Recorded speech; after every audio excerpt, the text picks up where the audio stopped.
a lot of people make that same expression without Aaron, but I think it's possible. I'm looking for guys to put in a lot more time this year. I know I've upped the hours myself to get ready, and we're just going to have to do everything we can do to take care of business before we step on the field. Their quarterback is a 30-year starter, and they have a 1,000-yard receiver coming back. How do you just, as a group, minimize the damage that they can do with the new personnel that you guys are mixing in this year? Yeah, I mean, those are I know who you're talking about. Both great players, especially number 17, their wide receiver. I know we're just getting into the film now. Those guys are going to make plays. Bottom line is you can't stop every pass on the field. Like you said, we're going to have to minimize it, and I think the key to doing that is getting in the film room this week and getting some extra hours, like I was saying.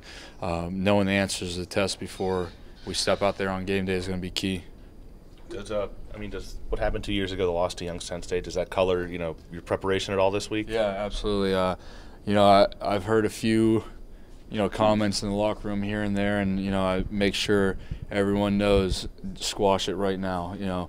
They have good players, they have good coaches, they've won football games, and, you got to show up and win the game on the day you're playing it. It doesn't matter what's happened in the past. So just making sure everyone knows that this team is very capable of beating us and that we need to be preparing like it's any other game in the ACC. Do you feel like this team is better equipped to handle that situation, playing against an FCS team? Yeah, I think so. I think there's the maturity level of the team as a whole is completely changed, for the good.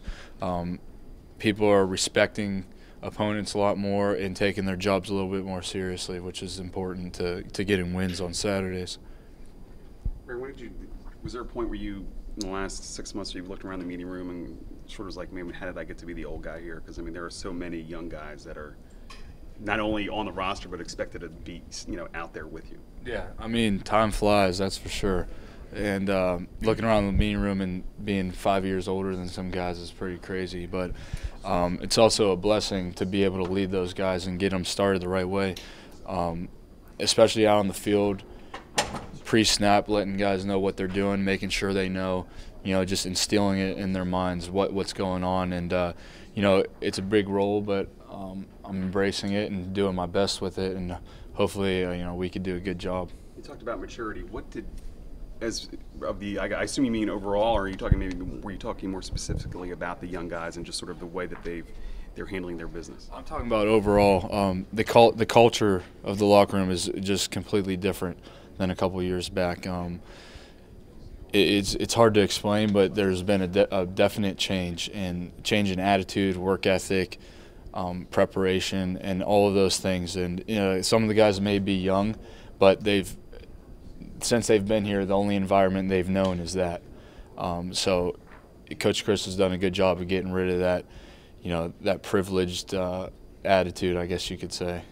Ray, what's your thoughts on James Conner going both ways there, and you think that's a pretty tough thing for him to do?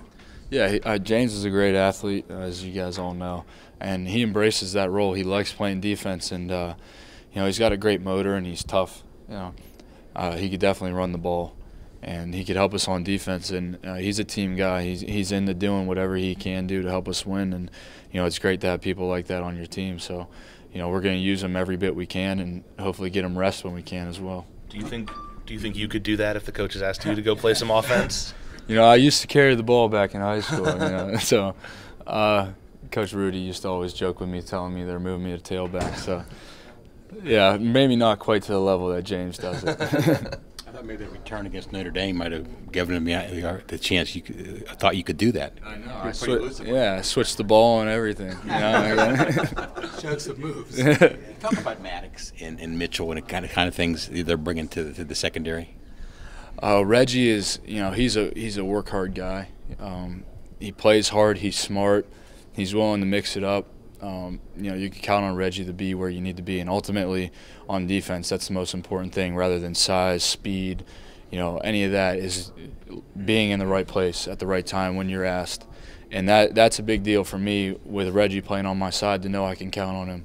And Avante, he's still learning, and there's a bit of learning curve for any young freshman, but he's doing a great job of making plays. I mean, you can't deny his ability, and may not be the biggest guy, but I mean, he's tough and he's got good ball skills, and I think he can really help us in coverage. Last one for Ray. You got here the same year, I think, as Nick Grigsby. He's a guy who seems like he's come a long way from where he was to where he's now, team captain. He's got a position named after him, all this stuff. What have you seen from him on and off the field? How far in the last few years? You know, he works hard, and most people wouldn't, you know, maybe on the outside realize, but he's definitely deserving of his special teams captain bid.